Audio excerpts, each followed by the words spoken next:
This is a tutorial about a super useful component in the palette called the camera viewport. Now, I often work with 3D scenes, and for a really long time I would use the standard camera component that we could find in our comps section under camera. And this has worked really great, for example, for setting up static scenes where I can navigate and set a viewpoint that works for me, often a static viewpoint, and even for creating some animations if I want to go in and, say, for example, automate a parameter. Sometimes there's a bit of finessing that goes into that. But if I want something that is going to be a little bit more interactive, that I can maybe control in a user interface section, like a panel, the camera doesn't really cut it. So I have started to incorporate this component called the camera viewport. So under Tools, you can move your way down and find this camera viewport. I'm going to drag that into my scene. We can see it's already connected, but we're not visualizing that. So what I'm going to do is I'm going to delete the camera. We're not going to see any image now because we have to link our new camera to our render. We could either go ahead and call this camera 1 or cam 1, or we can just drag and drop into that reference. And now we can see that camera is active and we can manipulate it. So to manipulate it, we'll click on this viewer active to make it active and viewable. And now I can manipulate, I can rotate. If I hold down Alt and middle mouse, I can zoom in and out. And if I right click and drag, I can move left and right. H is the home key, as always. So if I kind of move into a position I can't really see, get lost and press H, it's going to take me back to that 0, 0. So this is super useful for manipulating a scene. Something else I really like about the camera viewport is this auto rotate button.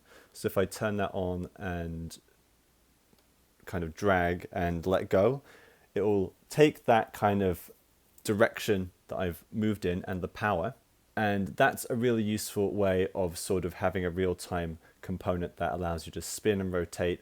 Something else you can do, which I find to be super useful, is if we change the pane type to panel, we're going to see a panel that we can interact with.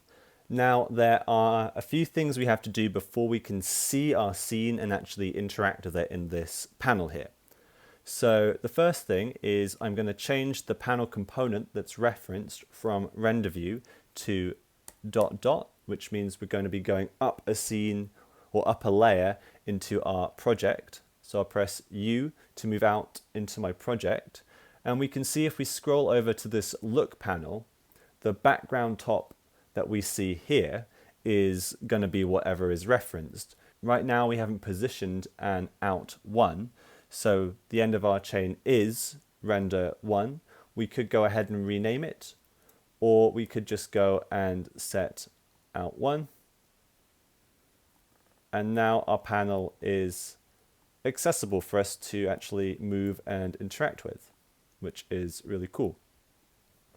If I was just to use that render, I could delete, go up a layer, and change my reference to render 1.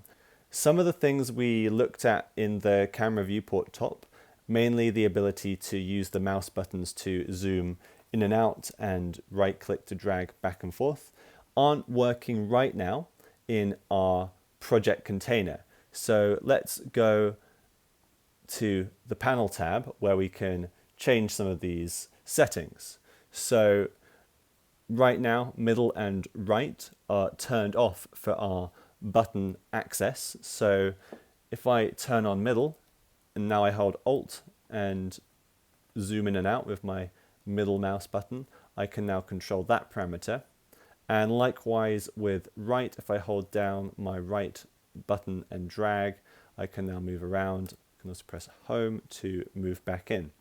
So we've now set up a really useful panel system for interacting with project. Another thing that you can do is you can build the camera viewport and the viewing system of a panel into your bases. So if I'm making a component and it has a 3D element, I'm going to build in a panel component so I can actually manipulate it. So if we look at my Gaussian splatting plugin that I've modified for Mac, we can see that this also has a panel component in it that I can move around. We can also see that these panels are layered. I'm seeing both my Gaussian splat and my background layer that we worked on. So if I want to see just the current panel that I'm working on right now, which is this Gaussian splat that's all encapsulated in a base, I'm just going to drag that, and now I have access to my Gaussian splat. We can obviously also have multiple panel windows, so I could split top bottom, do another panel. Let's go up and drag in the project. If I want to separate these out, I can create some space out here, copy that, drag it into that layer.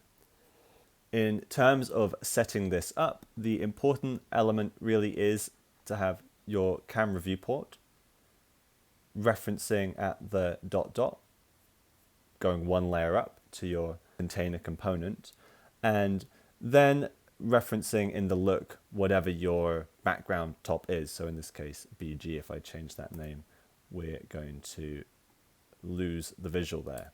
Go back to BG1. And this passes that information to the panel component.